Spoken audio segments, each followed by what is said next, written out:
Hey everyone, welcome to my new video. Today we are doing a quick meta update.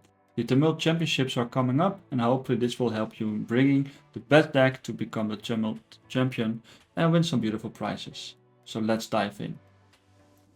First, let's see what tiers we got. I got the S tier, which are the great heroes, the best you can play at the moment. We got the A tier, that's our good heroes, where you can get a top cut with one of those decks and maybe even win the championship. Then we got the B tier. The hero is okay, you can get a good results, but probably not consistent enough to win the Tumult Championship. C tier are heroes that are hard to get results with and probably lack some consistency. And the D tier means better play something else because it's hard to get results and it's probably not worth playing them. So our first hero will be Akisha. I think this belongs in the C tier. I think Izmir has better options than her. She's very okay with the exhaust mechanic. She can zigzag and try to win an expedition each round to just win with a small giant leap. But I think it's not viable enough in the current meta. She might not even get every round a 1-1, so I think the first one is a C tier. Our second hero is Arjun. I think it's also a C tier character. Arjun is not very good in the current meta.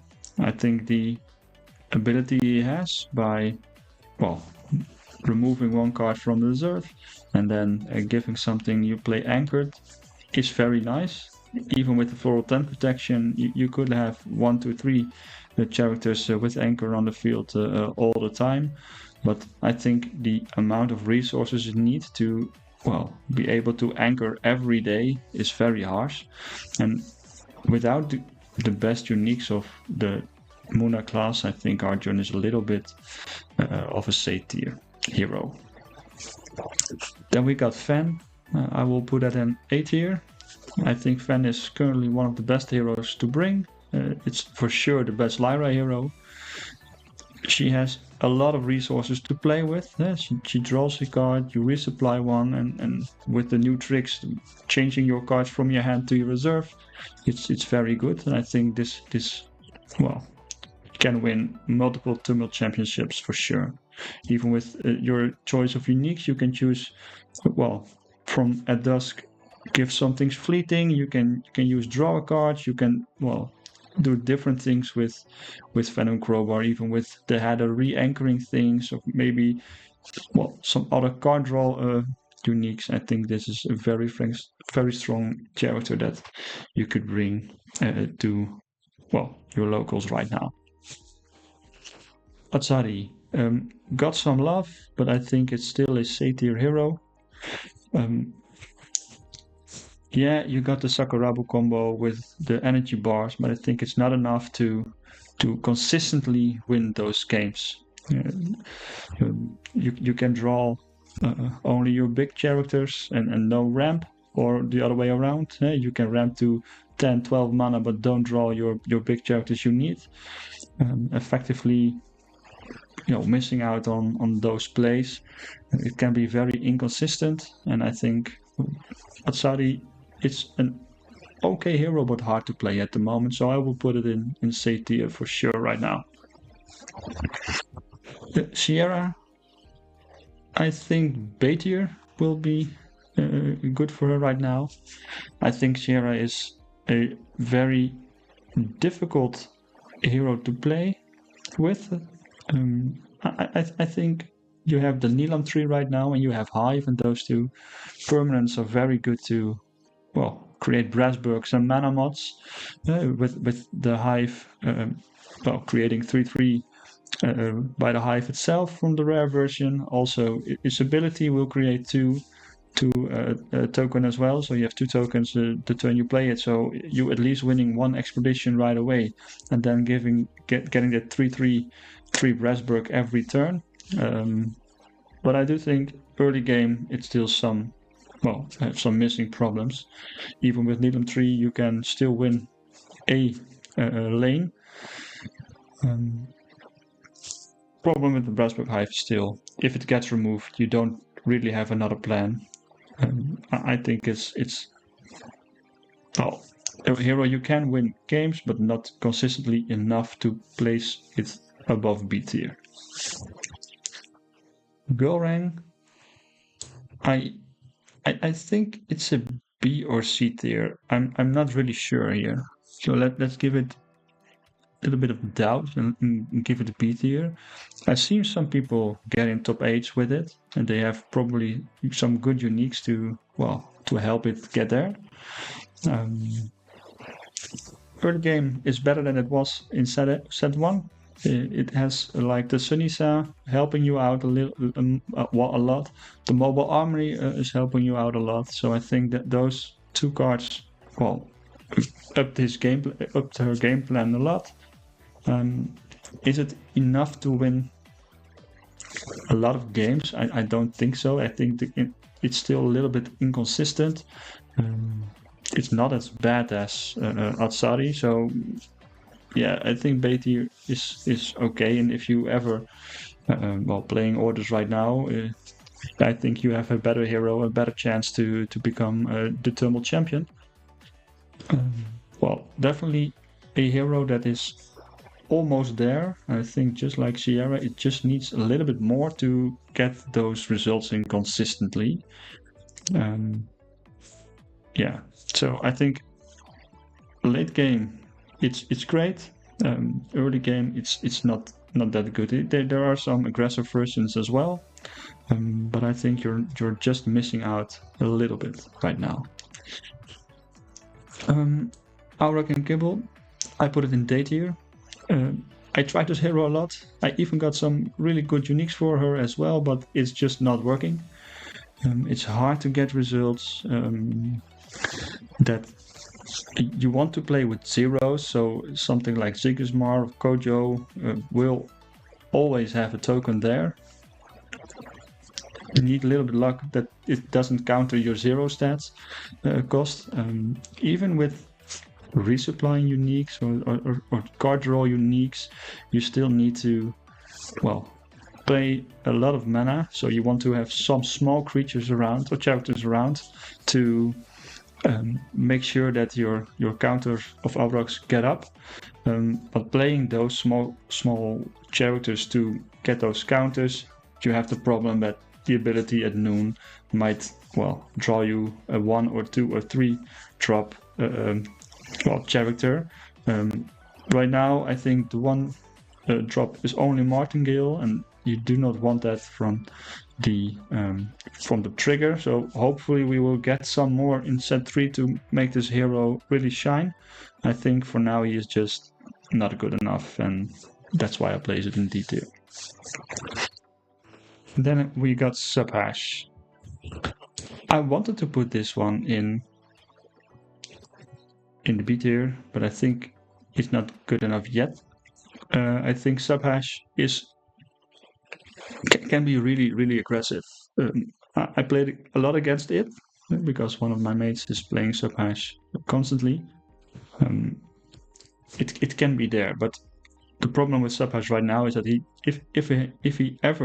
if she ever runs out of gas, you got a problem. You cannot refill your hand enough to make sure that everything, that you keep going. It's just a little bit like the Kojo from set 1. You will put some eggs in the basket, and if you're out, and you have no real way to refill your tank again and to put on that pressure right now. I think with the Neelam tree and with the support from the Daring Porter and those kinds of things, Subhash can actually pack a real punch. If you play it also a little bit like Sierra with a little bit more permanence, also the rare Inari, the Frankenstein, where you can just activate your permanence again and again. It will give you value from your tokens, also getting value from the characters you play, and with its ability to drop a card from your hand into reserve to make sure that if it's an area you can use those support abilities for free. I think it's a very good hero to make sure that you have a lot of power to in the early game to at least go 2-0, 2-1 in the first couple of turns, and then you only need to win one expedition each round. So it's okay, but I think as soon as you run out of gas, you don't can continue. Then Waru, I wanted to place it in D tier because I think it's nerfed really, really hard. But I saw also some decks, getting there. But I think for now, if you don't have the uniques for him, I think it will not be that good. I think we have a lot of really aggressive decks that can go so fast that Waru's easy talks, play, etc. will not be be able to be there. Also, if you got removed, if you've got some removal and you will remove those easy talk plays or the other big units that he has, I think it's very hard to come back. So if you draw correctly and you can sabotage with the legates and stuff, well, I think it's okay. But for now, I think they nerfed it too hard. That if you have everything comes into play, or at least all bureaucrats are coming into play sleeping. If you're like a little bit later in the game and you need to actually win lanes, you can't afford again to have those characters being asleep. It's hard to get it done. And if you break the chain with Waru, he has nothing left on the field to start not next day. I think it's really hard, so that's why I think it's a day tier hero. Then we got Basira, one of my favorites, and I think that's the one I'm running at the Tumult Championships. I will surely place it into D tier because I think B tier because I think it's that good, and maybe it's even A tier. She has a really good matchups against Kojo, Teja, also Fen. The Aklut is really the MVP of the deck from the set 2. Aklut is really strong.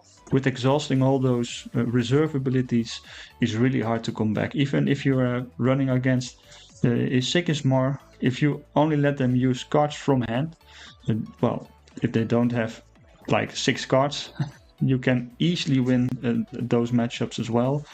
If you run a little bit of sabotage, the exhaustion from reserve as well, you're putting up the pressure, and also your hero ability in combination with the Blades Dancers, the Red, you can put up some stats for cheap, and it's hard to beat. So I'm a little bit thinking it's at least high B, maybe low A. I think this is a hero people sleeping on, and I think that this hero can be very good in the current meta. Then one of the absolute beasts in the format, Fanas, S tier for sure. I think if you look at all the big tournaments, Fanas is one of the highest ranked one there. I think it's one of the best heroes overall. Basira can give you one boost a turn. Afanas can give you multiple boosts a turn. It got a lot of draw cards with magical training. Now with Sleight of Hand, you can also more easily bring back those cards as well.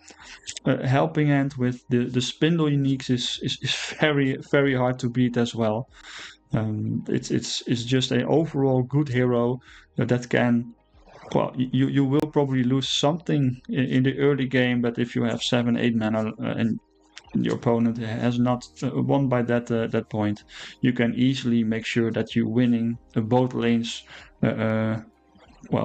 Almost every round, at least not going 1-1, but 1-0, 2-0, 2-1. Avanas is really strong in that part. And as soon as you're even, Small Step Giant Leap is one of the biggest wins you can have with Avanas. So I think Avanas is one of the top contenders of winning the Tumult Championship overall.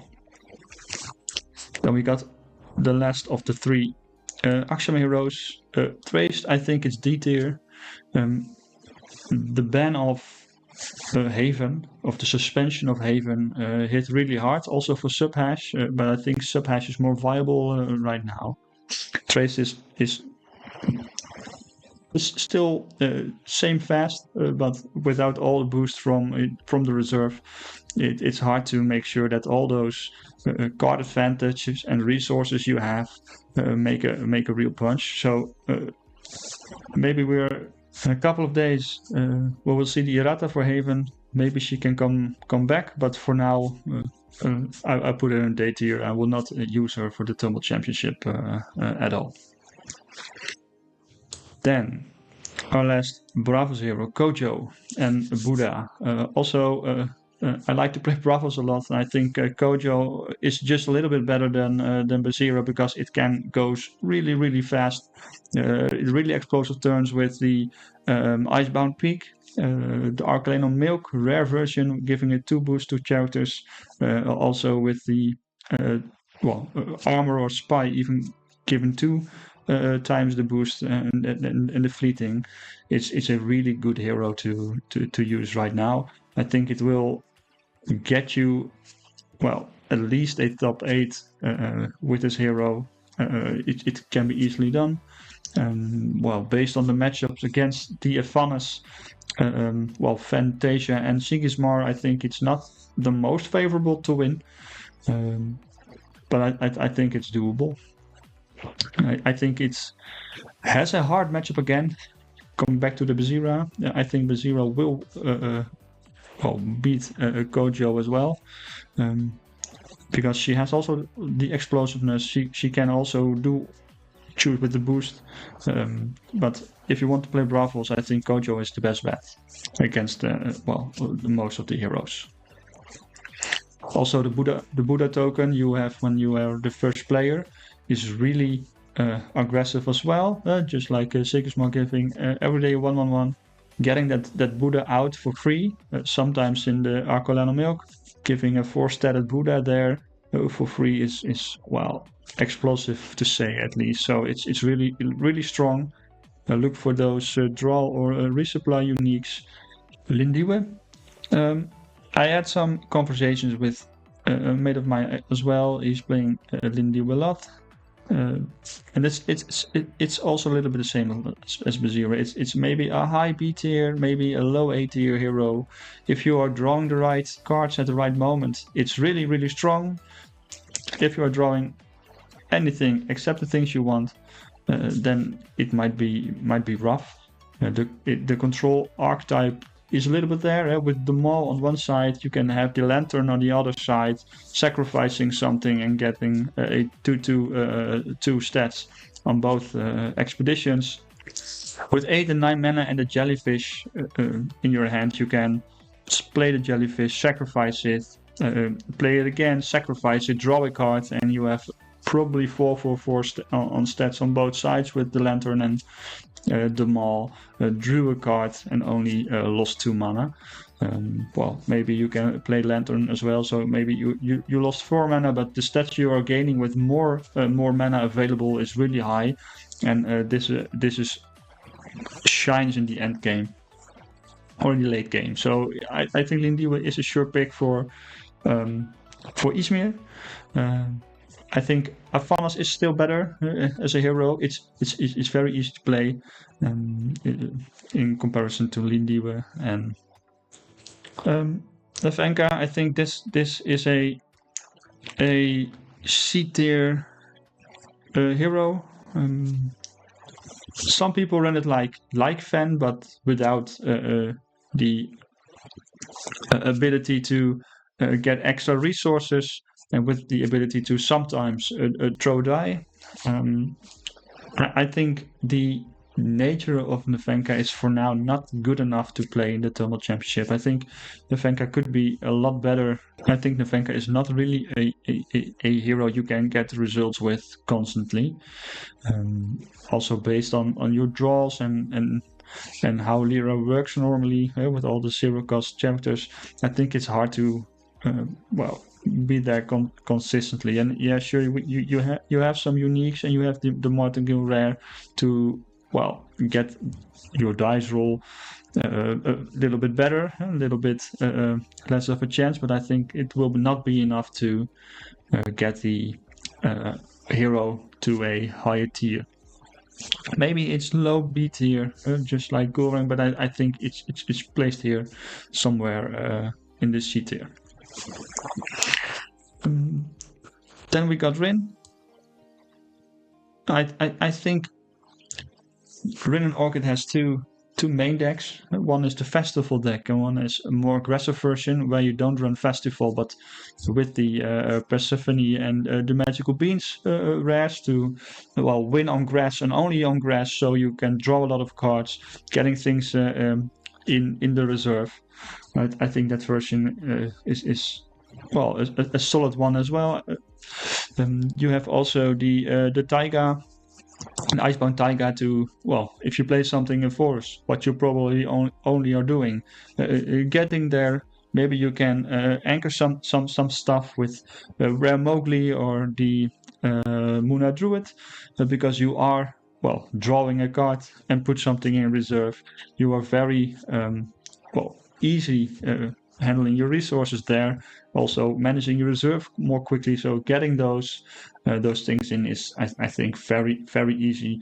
You can anchoring your dragon from the Icebound Taiga also more than once. So you have the power, you have the speed, you have almost everything to be a high contender.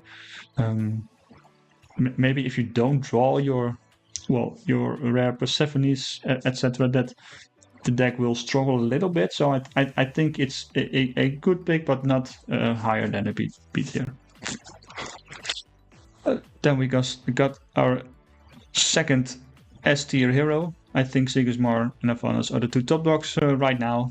Sigismar is everywhere. You have some choices of uniques available to you. You can have the whenever you play a non-token character versions, you get summon a token in each of my expeditions, which are very good as well. Sigma is just high consistency. You have the best removal options in the game at common. You do have a lot of low characters there, like the Orders Trooper, the Mechanic. You have the Frog. You have so many options, different options. You have the card draw. You have, with the Eternity, you got the Legate. You got so many disruption as well. I think Sigismar has everything to shine in the upcoming Tumult Championships. What's even scarier, the 21st we hear the update about the errata of Osma as well.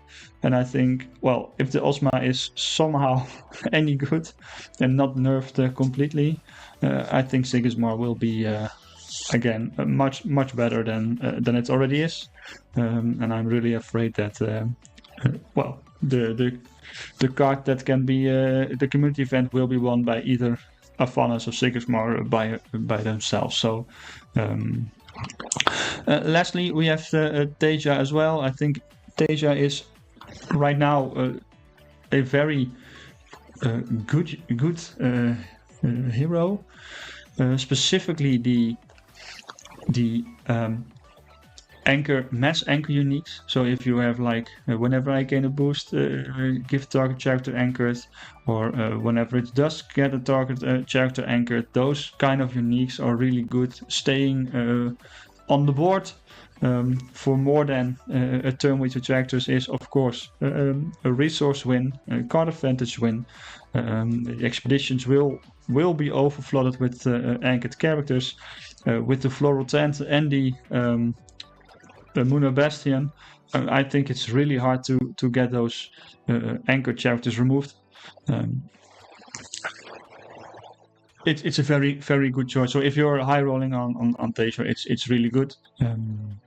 And this rounds my tier list sums it up. So I think Avanas and Sigismar are the biggest contenders to win the Tumult Championship. With Fen, Kojo, and Teja, well, you will probably have a high chance of getting the top 8 as well. And we got some well, several heroes like Basira, Lindy, or Rin that, well, based on your matchups, can also shine really well here. This will conclude the video about the meta update on the Tumult Championship. I hope you enjoyed this kind of content. If you did, please like or subscribe, or tell me in the comments where I go wrong with my tier maker. I am the Bravos Header, and I hope to see you again soon.